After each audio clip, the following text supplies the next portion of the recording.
ओम नमो भगवते वासुदेवाय नमः। जय श्रीमन नारायण। आइए चलिए सुनते हैं पुरुषोत्तम मास में सुनी जाने वाली भगवान भोलेनाथ माता पार्वती की कहानी।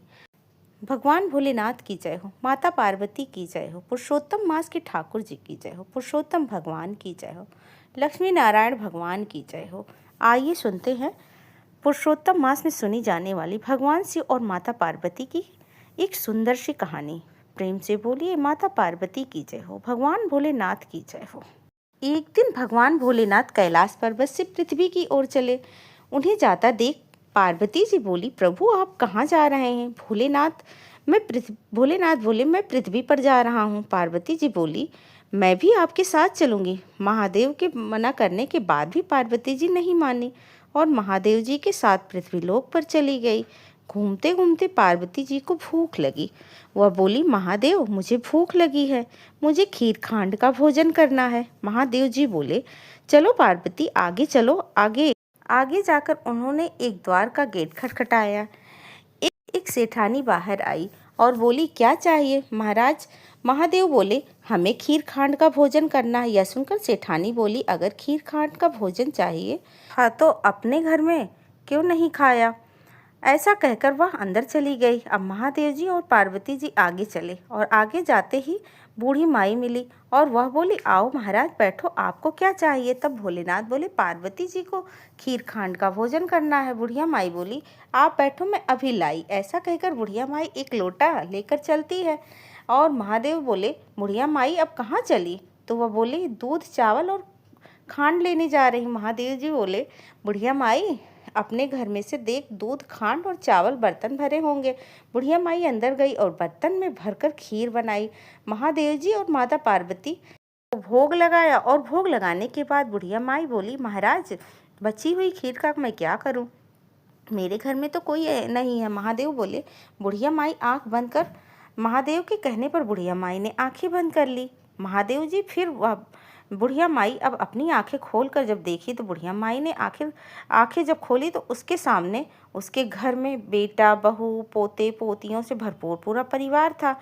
यह देखकर बुढ़िया माई बोली, महाराज अब परिवार को रखूंगी कहाँ? यह तो एक छोटी सी झोपड़ी है मेरे पास। महादेव ने जाते जाते झोपड़ी की एक लात मारी और वह महल बन गई।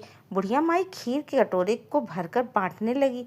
ऐसे ही उसे वह खीर सेठानी के घर देने पहुंची। सेठानी बोली, तेरे घर खीर कहाँ से आई? बुढ़िया माई बोली, मेरे यहाँ महादेव जी और माता पार्वती आए थे, उनकी कृपा से ये सब हुआ है। सेठानी बोली, मेरे घर का धन तेरे घर में कैसे चला गया? मेरे पास तो कुछ भी नहीं रहा। बुढ़िया माई बोली, यह तो महादेव जी और पार्वती जी के आशीर्वाद से हुआ है। सेठानी महादेव जी और पार्वती जी के पीछे पीछे भागी, उनके पास पहुंची और बोली, महाराज मेरा धन उस बुढ़िया को क्यों दे दिया? महादेव जी बोले, मैंने तो न उठाया न दिया, तूने ना किया इसीलिए तेरे ना हो गई। उसने हाँ की उसके लिए हाँ, उसके यहाँ हाँ हो गई। महादेव जी के पैर पकड़ गई सेठानी, पैर पकड़कर खड़ी हो गई और बोली, महाराज कुछ तो करो। तब महादेव जी बोले कि तेरा काम रुकेगा नहीं, धन तेरा जुड़ेगा नहीं। ऐसा कहकर महादेव जी और माता पार्वती कैलाश की ओर चले गए। भोलेनाथ जैसी बुढ़िया माई को दिया वैसे ही अपने सभी भक्तों पर अपनी कृपा दृष्टि बनाए रखना। प्रेम से बोलिए भोलेनाथ जी की जय हो, माता पार्वती जी की जय हो। एक समय की बात है, एक गांव में दो देवरानी जेठानी रहा करते थे। देवरानी तो पूजा पाठ करने वाली थी, धर्म कर्म करने वाली थी, लेकिन जेठानी का पूजा पाठ में बिल्कुल भी मन नहीं लगता था। वह कभी भी पूजा पाठ नहीं करती थी, कोई भी धर्म का कार्य भी नहीं करती थी, किसी को पानी की एक बूंद भी नहीं देती थी और देवरानी को भी ऐसा करने से मना किया करती थी। तो क्या सारा दिन पूजा पाठ में लगी रहती? कभी मेरे साथ बाहर गांव खनियार में घूमने चल, औरतों के साथ बैठकर बातें किया करेंगे। लेकिन इन सब कामों को करने से देवरानी मना कर देती थी और कहती थी, मेरे से परपंच वाला काम नहीं होता है, मेरा तो मन पूजा पाठ में लगा रहता है। पर जेठानी इस बात से बहुत परेशान होती थी। वह हमेशा यही चाहती थी कि देवरानी का पूजा पाठ बंद कर दे। वह इसलिए देवरानी के सभी गाँव वाले बहुत मान सम्मान देते थे। अरे यह तो बहुत धर्मात्मा स्त्री है, बहुत पूजा पाठ किया करती है। और यही सब बातें सुनकर जेठानी को अच्छा ही नहीं लगता था। वह कोशिश करती थी कि जितना भी हो सके उसे पूजा पाठ में रुकावट डाल सके, विघ्न पैदा कर सके। वह रोज इन्हीं कोशिशों में लगी रहती थी, रोज रोज नए नए कांड खोजती रहती थी। लेकिन भगवान की कृपा से देवरानी अपनी पूजा पाठ संपन्न कर लेती थी। करते करते ऐसे एक दिन अधिक मास आया। अब देवरानी तो भी धर्म कर्म वाली थी। उसने पुरुषोत्तम के नित्य नियम शुरू कर दिए। रोज सुबह 4 बजे उठती, नहाती धोती, नारायण तारायण पारायण करती। उसके बाद मंदिर जाती। जाते समय जो उसको आंगन के क्यारे में फूल खिले रहते थे, उस फूल को तोड़कर ले जाती, विष्णु भगवान जी के चरणों में चढ़ा देती थी। जब जेठानी ने देखा कि देवरानी तो पुरुषोत्तम मास का नित्य नियम निभा रही है, तो उसने सोचा देवरानी के आंगन के क्यारे का फूल तोड़कर नीचे गिराना शुरू कर दिया। जितने भी फूल खिले होते थे उन्हें तोड़कर जमीन पर डाल देती थी। लेकिन देवरानी बेचारी जमीन पर बिखरे हुए फूल समेटती, उन्हें धोती और भगवान नारायण के चरणों में चढ़ा देती थी और प्रार्थना करती, ही प्रभु मेरे पास तो यही है, बस स्वीकार कर लीजिए। ऐसे करते करते पुरुषोत्तम मास के 5 दिन रह गए थे। भगवान लक्ष्मी नारायण देवरानी के भक्ति से बहुत प्रसन्न हुए। उन्होंने सोचा चलो देवरानी की भक्ति की परीक्षा कराते हैं। लक्ष्मी जी और नारायण भगवान बूढ़े ब्राह्मण का रूप धारण करके उसी गांव में आ गए जहां देवरानी और जेठानी रहा करते थे। उसी गांव के बाहर एक कुआं था। सभी लोग उसी कुएं से जल का प्रयोग करते थे। दोनों देवरानी जेठानी पानी भरने साथ में जाया करती थी। उस दिन जब वो पानी भरकर वापस आ रही थी तो उन्होंने देखा कि पेड़ के नीचे ब्राह्मण ब्राह्मणी बैठे हैं। दोनों ब्राह्मण और ब्राह्मणी कहने लगे, हमें भी पानी पिला दो। इस बात को सुनकर जेठानी बोली, मैं तो तुम्हें पानी नहीं दे सकती, इतने दूर से भरकर ले आ रही हूँ, मैं तो नहीं दे सकती तुम्हें पानी। पर देवरानी कहने लगी, आप मेरे मटके से पानी पी लीजिए। उसने दोनों को पानी पिलाया। तब वह दोनों कहने लगे, हम यहाँ गांव में कुछ दिन के लिए ठहरे हैं, यहीं पास ही की हमारी झोपड़ी है, क्या तुम हमारे लिए पानी की व्यवस्था कर दिया करोगी? हम तो बहुत बूढ़े हैं, हम तो पानी भरने भी नहीं जा सकते हैं। तब देवरानी कहने लगी, ठीक है, मैं आपके लिए पानी भर कर ला दूंगी। और उसी दिन से झोपड़ी में आ गई और उनके घड़े में पानी भर दिया। अब देवरानी हर रोज पानी लाती और उनके झोपड़े में आधा पानी रख देती थी। इस बात से जेठानी गुस्सा कर बोलती थी कि यह तुम क्या करती हो? तुम इतनी मेहनत करके पानी लाती हो और तुम इन्हें पानी फ्री में दे देती हो।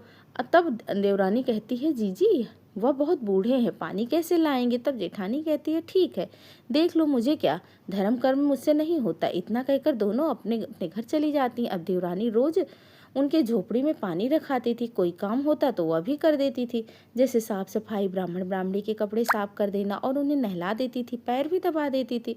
इस तरह से उनके छोटा मोटा काम कर दिया करती थी। सारा काम पुरुषोत्तम मास समाप्त हो गया। अब आखिरी दिन था। आखिरी दिन जब वह पानी भरकर अपने घर वापस जा रही थी, वही बूढ़े ब्राह्मण और ब्राह्मणी रास्ते में मिले। तब देवरानी पूछने लगी, अरे बाबा, यहाँ कौन बैठे हैं? तब वह कहने लगे कि हम लोग अपने गांव जा रहे हैं, यहाँ तो हम इस गांव में कुछ दिनों के लिए आए हैं, हम अब वापस जा रहे हैं, लेकिन जाने से पहले तुम्हें एक चीज़ देना चाहते हैं, तुम मेरे साथ मेरी झोपड़ी में चलो।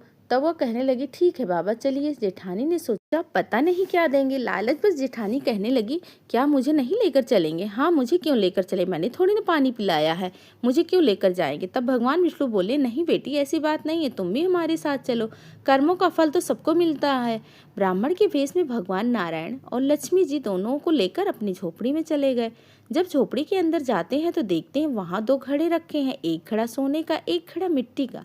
तो ब्राह्मण कहते हैं, देखो बेटी, तुम दोनों एक एक घड़ा ले लो, जो तुम्हारे कर्म में होगा उनके हिसाब से इन घड़ों में तुम्हें मिलेगा। जेठानी तो बहुत खुश हुई। सोने का घड़ा देखकर वह तो फटाफट देवरानी से पहले सोने का घड़ा उठा लिया।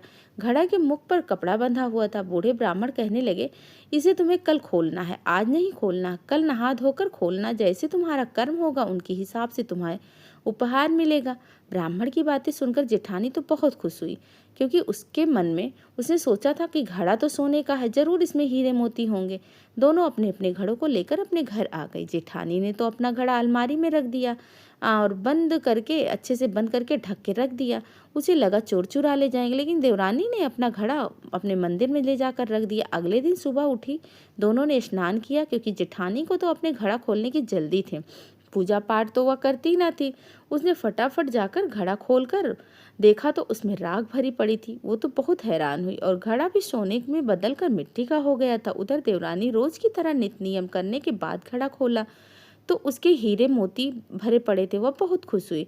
इतने में जेठानी लड़ती झगड़ती उसके घर आ गई। तूने मेरा घड़ा क्यों चुरा लिया?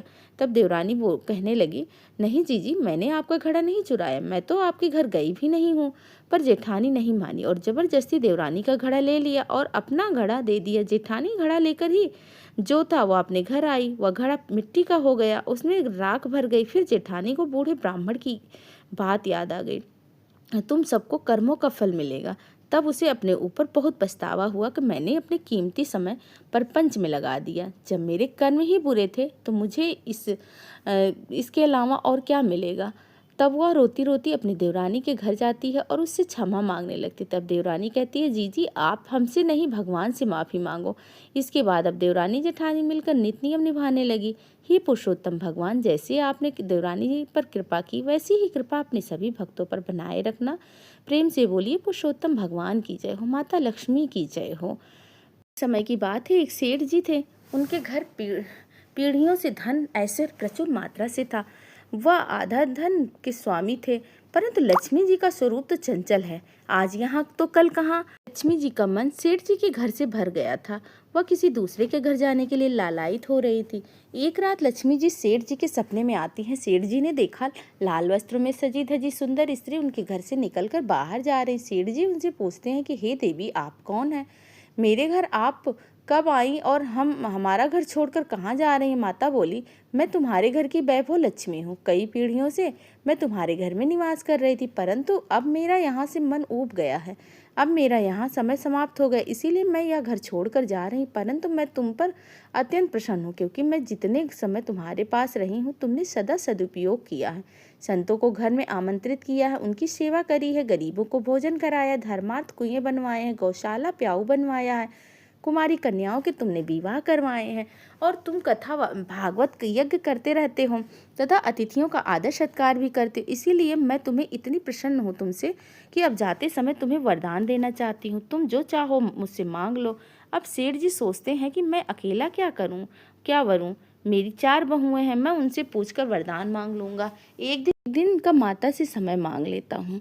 सेठ जी लक्ष्मी माता से बोले, माता मेरी 4 बहुएं हैं, मैं उनसे सलाह मशवरा लेकर आपको बताऊंगा कि मुझे क्या वर चाहिए। लक्ष्मी जी बोली, ठीक है, मैं कल फिर से आऊंगी, तब तुम मुझसे अपना वरदान मांग लेना। ऐसा कहकर माता लक्ष्मी अंतर्ध्यान हो गई। अब सेठ जी ने सुबह उठते ही 4 बहुओं को बुलाया और उन्हें अपने सपने के बारे में बताया। सबसे सलाह मांगी। सेठ जी की सबसे बड़ी बहू बोली, आप माता रानी से सारा गोदाम अनाज भरवा लेना ताकि हमें खाने की कभी कोई कमी न रहे। सेठ जी ने दूसरी बहू से पूछा तो वह बोली, पिताजी इतने अनाज रहेंगे तो हम उनमें कीड़े लग जाएंगे, अनाज खराब हो जाएगा, तो पिताजी आप माता रानी से सोने चांदी तिजोरियां भरवा लेना। सेठ जी सोच में पड़ गए। तब तीसरी बहू से पूछा तो वह बोली, पिताजी आप तो हम चारों के लिए धन से भरे 4 महल मांग लो, खूब पैसा होगा, आने वाली पीढ़ियों के पास भी कभी भी कोई कमी नहीं रहेगी। सेठ जी सोच में पड़ गए। तब उन्होंने अपनी छोटी बहू से पूछा। वह बड़े मध्यम वर्गीय परिवार से थी, वह धार्मिक प्रवृत्ति की थी। वह बोली, पिताजी लक्ष्मी माता का अगर जाना है तो वह अवश्य जाएंगे, फिर धन संपत्ति कुछ भी नहीं टिकेगी। अगर टिक भी गई तो हमारी आने वाली पीढ़ियां उसे देखकर आलसी और अहंकारी हो जाएगी। इसीलिए पिताजी आप लक्ष्मी माता से कहें कि अगर वह जाना चाहती हैं तो अवश्य जाएं, किंतु हमें यह वरदान दें कि हमारे घर में सज्जनों की सेवा पूजा होती रहे, हरि कथा होती रहे, मेहमान आए तो उनका आदर सत्कार हम करते रहें और परिवार के सभी सदस्यों के बीच प्रेम भाव बना रहे, क्योंकि अगर प्रेम भाव होगा तो कोई तकलीफ नहीं होगी, सब मिलकर उसे काट लेंगे। सेठ जी की छोटी बहू की बात समझ आ गई। वह खुशी खुशी रात होने का इंतजार करने लगा। रात हो गई। माता रानी फिर से सेठ जी के सपने में आई और सेठ जी से पूछती हैं, तुमने अपने बहुओं से सलाह मशवरा कर लिया, बोलो तुम्हें क्या चाहिए। सेठ जी कहते हैं कि हे माता, आपको जाना है तो प्रसन्न होकर जाइए, परंतु मुझे यह वरदान दीजिए कि मेरे घर में सदैव हरि कीर्तन होता रहे, संतों की सेवा होती रहे, अतिथियों का आदर सत्कार होता रहे, परिवार के सदस्यों में परस्पर प्रेम बना रहे। यह सुनकर माता रानी चौंक जाती हैं और कहती हैं, यह तुमने क्या मांग लिया। जिस घर में हरि कथा होगी और संतों की सेवा होगी वहाँ साक्षात नारायण वास करते हैं, और जहाँ नारायण वास करते हैं वहाँ तो मैं निवास करती हूँ। यह वरदान मांगकर तुमने मुझे हमेशा के लिए तुम्हारे घर में रहने के लिए विवश कर दिया है। ऐसा कहकर लक्ष्मी जी सेठ जी के घर में फिर से अस्थायी निवास करने लगी। हे लक्ष्मी माता, जैसी आपने सेठ के घर हमेशा के लिए विराजमान हो, हे लक्ष्मी माता, उसी प्रकार इस कहानी को कहने वाले और सुनने वाले के घर में आप सदैव विराजमान रहना। बोलिए प्रेम से लक्ष्मी माता की जय हो, विष्णु भगवान की जय हो, लक्ष्मी नारायण भगवान की जय हो। की बात है कि एक गांव में एक पति पत्नी रहते थे। उनके 2 बेटे और एक बेटी थी। बड़े होने पर दोनों बेटों का विवाह हो गया। बड़ी बहू बड़ी ही घमंडी थी और अपने ही में ही मगन रहती थी। सास ससुर की बिल्कुल सेवा नहीं करती थी। छोटी बहू बहुत ही शांत स्वभाव की थी। सास ससुर की हमेशा सेवा करती थी। साथ ही सुबह उठती, तुलसी माता की सींचती और दीपक जलाती। उसका पति कुछ भी नहीं कमाता था, वह बड़ा बेटा ही कमाता था और उसी के पैसे से घर खर्च चलता था। एक बार बड़ी बहू ने सोचा, ससुर जी भी बुढ़े हो गए हैं, देवर भी कुछ नहीं कमाता, मेरे पति ही अकेले कमाते और पूरे घर का खर्चा चलाते हैं, तो मैं ऐसा क्यों करूं कि मैं भी अपने पति की कमाई खर्च नहीं होने दूंगी। बड़ी बहू अपने सास ससुर से कहने लगी, मैं अलग रहना चाहती हूँ। देवर जी भी कुछ कमाते नहीं, आप बुढ़े हो गए हैं, मेरे पति की कमाई से पूरे घर का खर्चा चलता है, इसीलिए मैं अलग रहना चाहती हूँ। बड़ी बहू ने घर का बंटवारा करा दिया। घर का जो भी अच्छा सामान था वह अपने हिस्से में ले लिया और जो टूटा फूटा सामान था वह छोटी बहू के हिस्से में दे दिया। सास ससुर ननद क्यों भी छोटी बहू के हिस्से में दे दिया। पक्के मकान का अच्छा वाला हिस्सा अपना ले लिया, टूटा फूटा हिस्सा छोटी बहू को दे दिया। छोटी बहू बोली, मैं आपके बंटवारे से सहमत हूँ, बस एक काम और कर दीजिए, आपके हिस्से में जो तुलसी का पौधा है या मुझे दे दीजिए, नहीं तो मुझे यहाँ रोजाना आकर पूजा करने की अनुमति दे दीजिए। बड़ी बहू झिलमिलाती हुई और तुलसी का पौधा उखाड़ कर ले आई और छोटी बहू के हाथ में देती हुई बोली, ये ले तुलसी का पौधा, वैसे भी मुझे फुर्सत कहाँ है पूजा पाठ करने की। ऐसा करने पर माता लक्ष्मी छोटी बहू के पीछे पीछे उसके साथ चल दी। बड़ी बहू के घर से माता लक्ष्मी चल दी और छोटी बहू के घर पर माता लक्ष्मी का वास हो गया, क्योंकि माता लक्ष्मी तो तुलसी के पौधे में विद्यमान रहती हैं। अतः तुलसी का पौधा छोटी बहू के पास आ गया। धीरे धीरे बड़ी बहू के घर में परेशानियां होने लगी। उसके पति की नौकरी भी चली गई, लेकिन छोटी बहू के पति को अचानक एक दिन नौकरी लग गई। वह बहुत मन से राजा के यहाँ काम करने लगा। उससे प्रसन्न होकर राजा ने उसे रहने के लिए मकान और खेती करने के लिए 100 बीघा जमीनें दे दी। रात दुगना दिन चौगुना तरक्की करने लगा। जेठानी के वहाँ कंगाली होने लगी। उसके पति की नौकरी भी चली गई और वह बीमार रहने लगा। हाल यह हुआ कि बड़ी बहू को दूसरा काम करके अपना गुजारा करना पड़ता था और छोटी बहू ठाठ से रहने लगी। अपने ससुर की सेवा करती, सुबह शाम माता तुलसी को पूजा करती और कहानी कहती थी। तुलसी माता की कृपा से छोटी बहू के घर में अन्न धन के भंडार भर गए। हे तुलसी माता, अपने सभी भक्तों पर ऐसी ही कृपा बनाए रखना। प्रेम से बोलिए तुलसी माता की जय हो, लक्ष्मी नारायण भगवान की जय हो, पुरुषोत्तम भगवान की जय हो। ओम नमो भगवते वासुदेवाय नमः। जय श्रीमन नारायण। धन्यवाद।